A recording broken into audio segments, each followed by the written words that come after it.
Hello viewers, today we will start chapter 11 linear equations in one variables for 8th class. Okay, so let's start equation.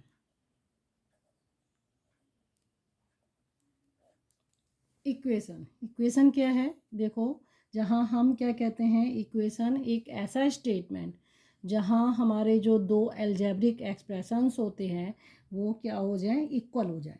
ठीक है, अगर मैं आपसे कहूँ 2x-1 is equal to 9, तो देखो ये एक एल्जेब्रिक एक्सप्रेशन है। क्या है ये? बाइनोमियल है। ये भी एक एल्जेब्रिक एक्सप्रेशन है। ये क्या है? आपका मोनोमियल है।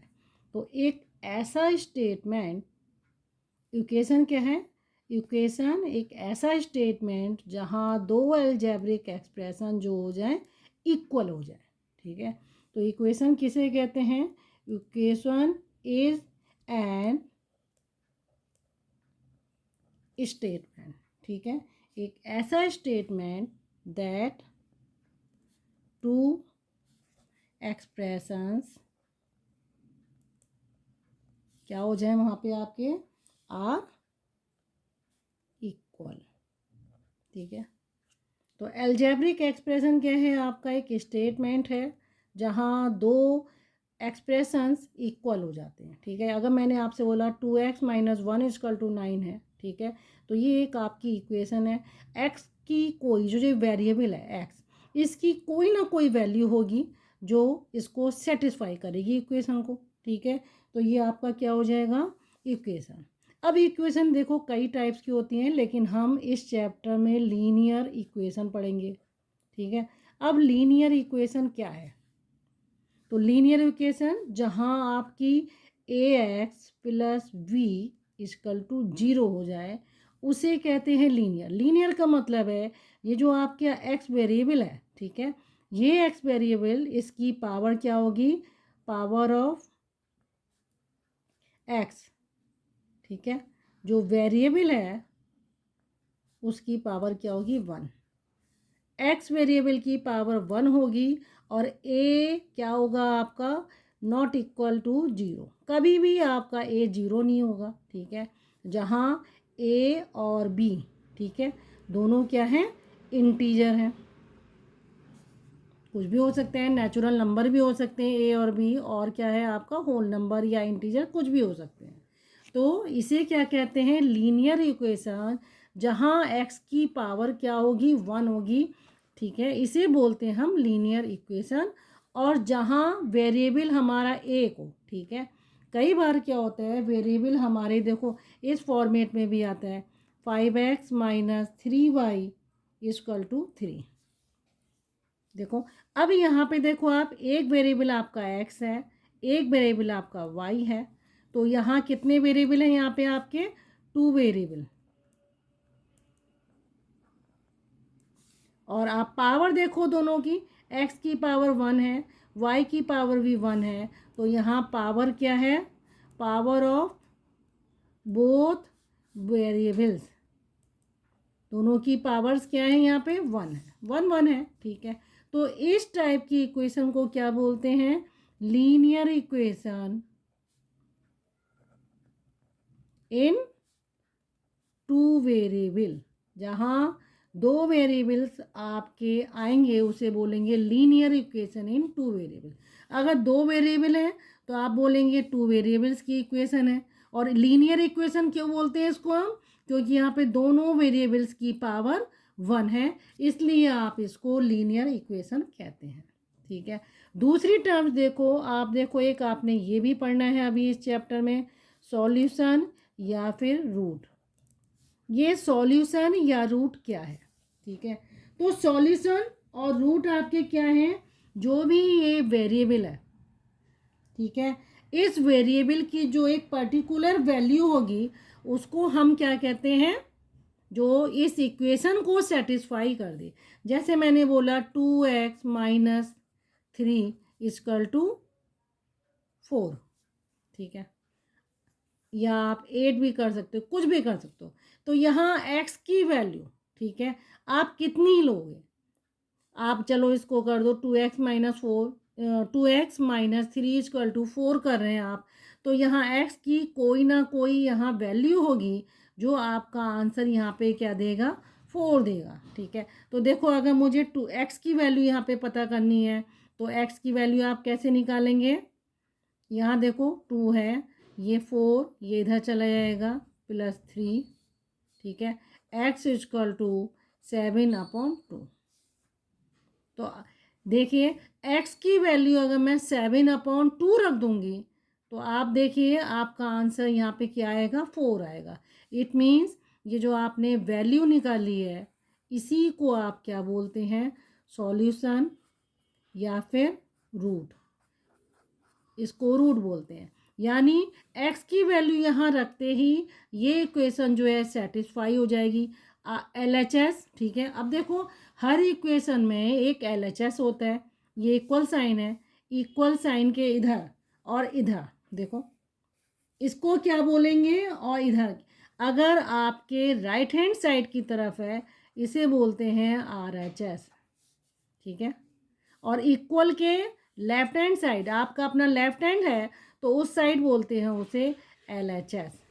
ठीक है, तो ये LHS RHS के बराबर कब हो गई, जब हमने यहाँ पे ये देखो ये इक्वेशन मैंने एक बोली थी आपको, 2x - 3 इक्वल कितना, 4। अगर x की वैल्यू मैंने कितनी रखनी है कि ये इक्वेशन मेरी सेटिस्फाई हो जाए। ठीक है, कहने का मतलब है RHS LHS के बराबर कब होगी, जब x की वैल्यू मैं कितनी रख दूंगी, 7/2। x की और कोई वैल्यू रखेंगे तो LHS RHS के बराबर नहीं होगी। कोई सर्टेन वैल्यू है जो x की जगह रखेंगे तो ये इक्वेशन सेटिस्फाई होगी, और जो वैल्यू रखने पर LHS RHS के बराबर हो जाएगी उसी वैल्यूज़ को क्या बोलते हैं, सॉल्यूशन या फिर रूट बोलते हैं। ठीक है, तो देखो आप इसको क्या बोल सकते हैं, सॉल्यूशन आपका क्या है, सॉल्यूशन को देखो आप क्या बोलेंगे, सॉल्यूशन और रूट, इसको क्या बोलेंगे आप, is the value of variable. अब वेरिएबल बोलो या हो सकता है मोर देन वन वेरिएबल्स हो, तो आप इसको वेरिएबल्स भी बोल सकते हैं, जिसको विच व्हेन सब्स्टिट्यूटेड, जहाँ उस वैल्यू को वहाँ पे हम सब्स्टिट्यूटेड कर देंगे, कहाँ पे, इक्वेशन में, इन एन इक्वेशन, जहाँ पे वो वेरिएबल आ रहा है वहाँ पे सॉल्यूशन या रूट जो है जिसको आप वैल्यू बोल रहे हैं वो वैल्यू वहाँ सब्स्टिट्यूट कर देंगे तो वो इक्वेशन को क्या बनाएगी, मेक इट्स साइड। ठीक है, इसकी साइड्स को क्या बनाएगी, इक्वल। तो आप इसको क्या बोलेंगे, वो क्या बन जाएगा आपका, वैल्यू ऑफ वेरिएबल। ऐसी वेरिएबल की वैल्यू जो उस इक्वेशन को क्या करेगी, सेटिस्फाई देगी, यानी इक्वल कर देगी उसकी बोथ साइड्स को, उसे आप क्या बोलते हैं, सॉल्यूशन या रूट बोलते हैं। ओके, देखो सॉल्विंग इक्वेशन, सॉल्विंग इक्वेशन, किसी भी इक्वेशन को सॉल्व करने का मतलब है हमें क्या फाइंड आउट करना है, find out the values of variable. ठीक है, या वेरिएबल हो सकता है उसमें मोर देन वन वेरिएबल हो, तो उस इक्वेशन को सॉल्व करने का मतलब है आप उस वेरिएबल की वैल्यूज़ को फाइंड कर रहे हैं। तो किसी भी वेरिएबल को वैल्यूज़ को फाइंड करने को ही क्या बोलते हैं, इक्वेशन को सॉल्व करना। ठीक है, अब देखो किसी भी इक्वेशन को सॉल्व करने के कुछ रूल्स होते हैं। वो रूल्स ये होते हैं कि अगर आपको किसी भी इक्वेशन में ऐड करना है तो आप ऐड क्या करेंगे, दोनों ही साइड में, इक्वेशन के दोनों साइड में, इक्वल के दोनों साइड आपको ऐड करना पड़ेगा। अगर आप सब्ट्रैक्ट, यहाँ ऐड करना पड़ेगा जो भी सेम नंबर, क्या लिखेंगे, सेम नंबर, यहाँ सेम नंबर आएगा। जिस नंबर से आपने ऐड करना है, चाहे सेम नंबर हो या वेरिएबल हो, वो आपको बोथ साइड आपको ऐड करना पड़ेगा। ऐसे ही आपको सब्ट्रैक्शन करना है। तो इक्वल, अगर आप सब्ट्रैक्शन की बात कर रहे हैं तो सेम नंबर को आप सब्ट्रैक्ट करेंगे, इक्वल के इधर भी और इधर भी आप सब्ट्रैक्ट करेंगे सेम नंबर। मल्टीप्लाई की बात करते हैं तो इक्वल के बोथ साइड मल्टीप्लाई करेंगे सेम नंबर से ही। डिवाइड की बात करते हैं तो सेम नंबर, यानी कहने का मतलब है इक्वेशन के दोनों साइड आप किसी एक साइड को छेड़ेंगे नहीं। अगर आपको ऐड करना है तो बोथ साइड को ऐड करना है, सब्ट्रैक्ट करना है तो आपको बोथ साइड में सब्ट्रैक्ट करना है, मल्टीप्लाई करना है, यानी जो भी करना है दोनों साइड में करना है। तो इसे हम क्या कहते हैं, किसी भी इक्वेशन को सॉल्व करने के रूल हैं। और पांचवा रूल इसका क्या कहते हैं कि अगर आपको प्लस को, यानी कोई भी नंबर है जो इस साइड ऐड हो रहा था उसको इधर ले जाना है तो नेगेटिव हो जाएगा, ठीक है, यानी जस्ट इन्वर्स होगा। प्लस का इन्वर्स होगा नेगेटिव, नेगेटिव का इन्वर्स ये होगा। और मल्टीप्लाई के साथ आप याद रखना, अगर वो नंबर मल्टीप्लाई में चल रहा है, इक्वल के दूसरी साइड आप ले जाते हैं ये, तो ये डिवीजन हो जाएगा। ऐसे चलते हैं ये, जस्ट ये एक दूसरे के इन्वर्स हैं। ये प्लस और माइनस का चलता है और मल्टीप्लाई और डिवीजन का चलता है, ये एक दूसरे के इन्वर्स रहेंगे। अगर इक्वल के लेफ़्ट साइड से राइट साइड में आप ट्रांसपोज कर रहे हैं उस नंबर को, तो ये साइन भी चेंज हो जाएंगे, ठीक है। अब देखो, किसी भी लीनियर इक्वेशन को सॉल्व करने के लिए तो पहले अगर हमें सॉल्व करना है तो हम ऐसे बोलेंगे कि सॉल्विंग इक्वेशन, ठीक है, having variable on one side. जब हमारा वेरिएबल सिर्फ कहाँ पे होता है, एक ही साइड में है, इक्वल के, ठीक है, तो हम कैसे सॉल्व करेंगे। देखो, जब एक साइड है, अभी वेरिएबल हमारा सिर्फ एक ही साइड है, हो सकता है वो LHS साइड हो या फिर RHS में हो, ठीक है। अगर देखो फॉर एग्जांपल 3x - 5 = 4, क्या बोला मैंने, इस इक्वेशन को मुझे सॉल्व करना है जहाँ मेरा वेरिएबल कहाँ पे है, सिर्फ LHS में है, यानी वन साइड है इक्वल के, तो मैं इसको कैसे सॉल्व करूँगी। तो देखो यहाँ -5 है, आपको इसको रिमूव करना है, ठीक है। ये -5 कब रिमूव होगा, जब मैं क्या करूँगी, यहाँ भी +5 ऐड करूँ। भाई -5 है, जब मैं +5 दे दूँगी इसे, यहाँ नेगेटिव का हमेशा अपोजिट होता है, ठीक है, तो ये प्लस होगा तभी तो ये कैंसिल होगा -5। तो मैं क्या करूँगी, यहाँ 3x - 5 और ये है 4। मैं इसमें क्या करूँगी, -5 कब ये 0 बनेगा, जब मैं +5 करूँगी, और +5 इक्वल के इस साइड भी मुझे 5 करना पड़ेगा, ठीक है। अब ये देखो, इन नंबर्स को देखो आप, -5 + 5 आपका क्या हो गया, 0 हो गया, ठीक है। तो ये 0 होते ही आपका यहाँ पे क्या रह गया, 3x, 4 + 5 यहाँ क्या बन गया, 9, ठीक है।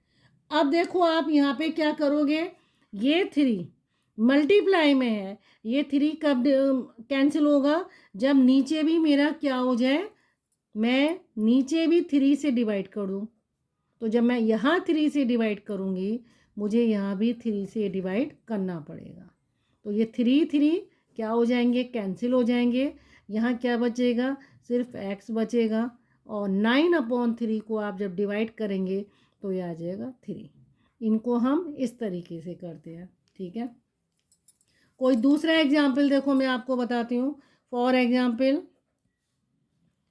5y - 8 = 13, ठीक है। अब देखो आप, अगर आप एडिशन की बात नहीं कर रहे हैं, अगर आप ऐड करने वाली बात करते हैं तो इक्वल के दोनों तरफ ऐड करना पड़ता है। इसको देखो, मैं आपको एडिशन वाले, ये -8 आपका कब 0 बनेगा, जब मुझे +8 यहाँ पे ऐड करना पड़ेगा। तो मैं इक्वेशन को पहले ऐसे, यानी इक्वल के लेफ़्ट साइड भी ऐसे लिखूँगी और जो राइट हैंड साइड में है उसको भी मुझे ऐसे लिखना पड़ेगा। -8 जीरो कब बनेगा? जब +8 होगा। तो +8 यहाँ करा, इधर भी मुझे +8 करना पड़ेगा। ठीक है, अब देखो आप, ये जीरो हो गए, यहाँ क्या आया 5y इक्वल टू ये 13 और 8 कितना हो गया 21। अब आप देखो इसको, आपका ये 5y जो है, ये 5 कब कैंसिल होगा? जब नीचे भी आप 5 लगा देंगे। जब डिवाइड करेंगे तो ये क्या हो जाएगा आपका 0 हो जाएगा। यहाँ देखो, यहाँ भी तो मुझे 5 करना पड़ेगा, क्योंकि अगर मैं छेड़छानी जो भी कर रही हूँ इक्वल के इस साइड, तो मुझे इधर भी करना है। अब ये 5 रिमूव हो गया, ये आ गया y इक्वल टू 21/5। अब आप इसको देखो, ये इम्प्रॉपर फ्रैक्शन है, इसको आप मिक्स फॉर्म में लिख दो। मिक्स फॉर्म में आप क्या करोगे, 5 से डिवाइड करोगे 21 को, तो 5 4 जा 21, तो ये 1 रिमाइंडर जो है 1 आ जाता है, और अपॉन ये डिवाइजर 5 हो गया, ये 4 यूनिट यहाँ पे लिख देते हैं, तो ये मिक्स फॉर्म में आ जाएगा, क्योंकि ये इम्प्रॉपर फ्रैक्शन था। इम्प्रॉपर फ्रैक्शन का मतलब न्यूमिनेटर बड़ा है, डिनोमिनेटर छोटा है, तो इसे हम मिक्स फॉर्म में लिख सकते हैं। तो हम इस तरीके से करेंगे। अब देखो, इसको मैंने बताया एडिशन वाले तरीके से। अगर इसी को मैं यहाँ लिख दूँ और इसी को मैं दूसरे तरीके से बताऊँ, ट्रांसपोज करके बताऊँ इसी वाले को, देखो 5y -8 इक्वल टू 13। यहाँ देखो 5y -8 इक्वल टू 13 है। मैं क्या करूँगी, इस वेरिएबल्स को यहीं पे छोड़ूंगी। 13 राइट हैंड साइड में इसको लिखना ज़रूरी है। -8 जब मेरा यहाँ ट्रांसफ़र करूँगी इसे, तो ये -8 यहाँ क्या बनेगा +8 बन जाएगा। ये रहा। अब ये आंसर आपका यहाँ पे कितना आ जाएगा 21। क्या हो गया 5y इक्वल टू 21। मैं y को यहाँ रोकूंगी 21। अब देखो आप यहाँ, ये 5 यहाँ पे किस फॉर्म में है, मल्टीप्लाई की फॉर्म में है।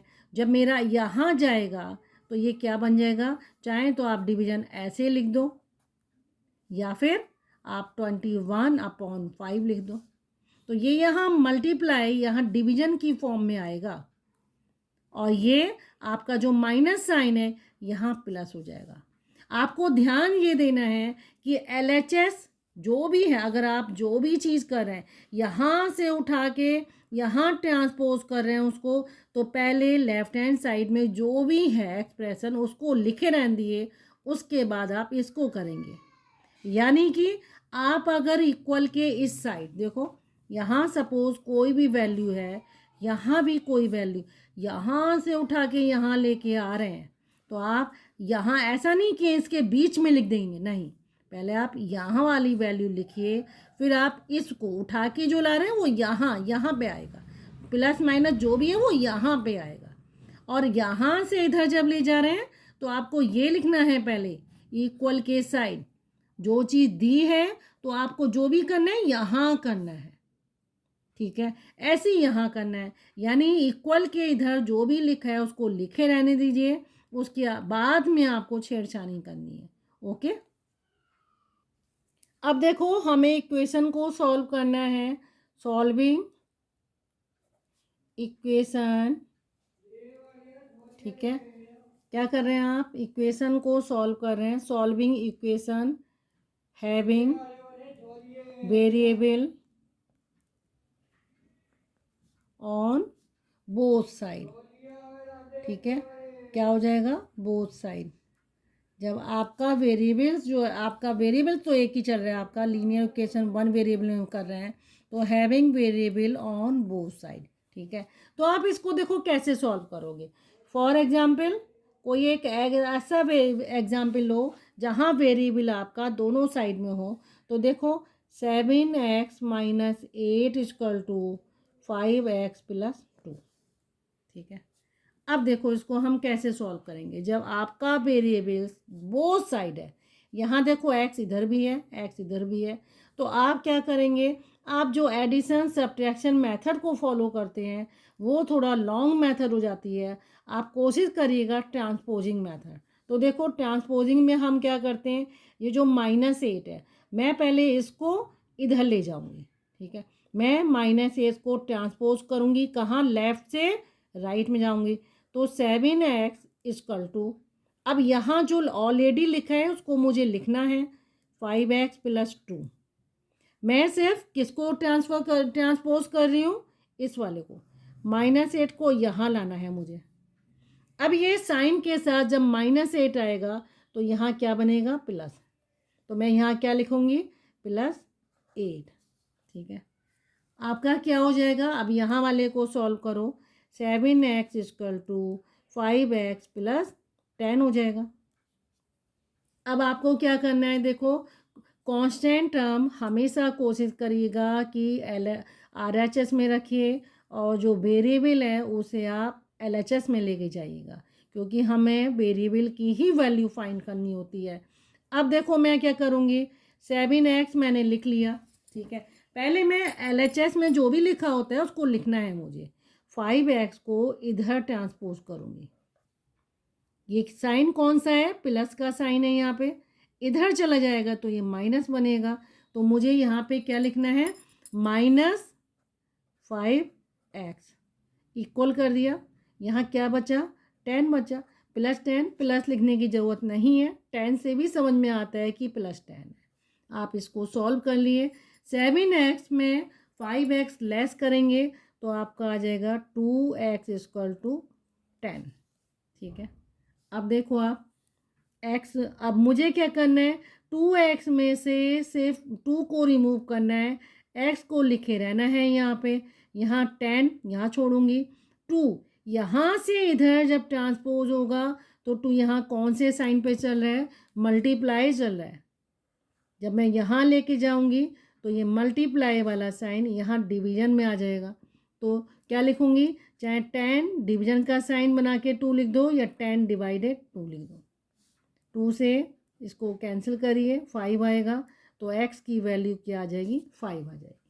तो इस तरीके से ट्रांसपोज करके हम चाहे वेरिएबल को ट्रांसपोज करें, चाहे कांस्टेंट टर्म्स को ट्रांसपोज करें, ट्रांसपोज करने पर क्या होता है, हमारी इसकी x की वैल्यू फाइंड होगी। एक एग्जाम्पल और लेते हैं। देखो कोई एक एग्जाम्पल है आपका, 9/4x -4 x इक्वल x/2 + 10। देखो यहाँ क्या है, 9/4 है और यहाँ x/2 है। तो यहाँ डिनोमिनेटर आपको दिखाई दे रहा है, ठीक है। डिनोमिनेटर आपको क्या दिखाई दे रहा है, ये भी डिनोमिनेटर है और ये भी डिनोमिनेटर में आ गया। यहाँ 4 है, यहाँ 2 है। तो आप क्या करेंगे, 4 और 2 का LCM निकालिए। क्या निकालेंगे आप, LCM ऑफ 4 और 2। तो 4 और 2 का जब आप LCM निकालेंगे तो देखो 2 2 जा 4, देन 2 1 जा 2। तो LCM कितना आ गया आपका, 2 × 2 आ गया 4। तो ये LCM कितना आ गया आपका, 4 आ गया। क्योंकि जब भी आपको फ्रैक्शन या डिनोमिनेटर में दिया होता है तो आप पहले क्या करेंगे, इसका ये डिनोमिनेटर रिमूव करेंगे। अब मेरा LCM 4 आ गया। इस 4 को मुझे क्या करना है, हर टर्म्स को मल्टीप्लाई करना है, बोथ साइड, ठीक है। तो देखो इसको मैं क्या करूँगी, पहले ये वाली इक्वेशन आप लिख लो, 9/4x, इसको भी मुझे 4 से मल्टीप्लाई करना है, ठीक है, -4, ठीक है। इसको भी क्या करना है, मुझे 4 से मल्टीप्लाई करना है, = x/2, इसको भी 4 से करना है, +10 × 4, सबको 4 से मल्टीप्लाई करना है। अब देखो 4 से 4 ये कैंसिल हुआ, आपका क्या आ गया, 9x, 4 × 4 16, 2 से इसको काटिए, ये आपका आ गया 2x + 40 हो गया। आपका जो डिनोमिनेटर था इक्वेशन से मैंने रिमूव कर दिया, यानी फ्रैक्शन को मैंने सिंपल उसमें ले आई हूँ। अब आप देखो क्या करना है आपको, सबसे पहले आप इक्वेशन को, जो वेरिएबल्स हैं, आप क्या करोगे, इस वेरिएबल्स को आप RHS से LHS में लाना है, ठीक है। तो देखो ये 9x है, या फिर आप क्या करो, इसको इधर लाओ, ठीक है, या फिर आप इसमें खाली पहले ये वेरिएबल छोड़ दो, इक्वल टू 2x प्लस 40, और ये इसको ट्रांसपोज करेंगे तो ये प्लस 16 हो जाएगा। ठीक है, अब 40 में 16 आप ऐड करेंगे तो यहाँ क्या आ जाएगा, 2x प्लस 56, यहाँ क्या आया, 9x आया। अब क्या करना है, 2x को मुझे इधर लाना है, तो पहले LHS में जो लिखा है उसको लिखा छोड़ना है। इसको जब इधर लाऊंगी तो इसके आगे नहीं रखूँगी, मैं इसको यहाँ लिखूँगी 2x इक्वल टू, यहाँ क्या बचा 50x, ये क्या आया 7x आया, यहाँ क्या आया 56, यहाँ क्या आया x, और ये आया 56, ये क्या हुआ इधर ट्रांसपोज होगा तो ये डिवीजन में आ जाएगा अपॉन 7, और आंसर आएगा आपका 8। ठीक है, ये आ गया। तो इस तरीके से मुझे किसी भी वेरिएबल की वैल्यू को फाइंड करना है। Okay viewers.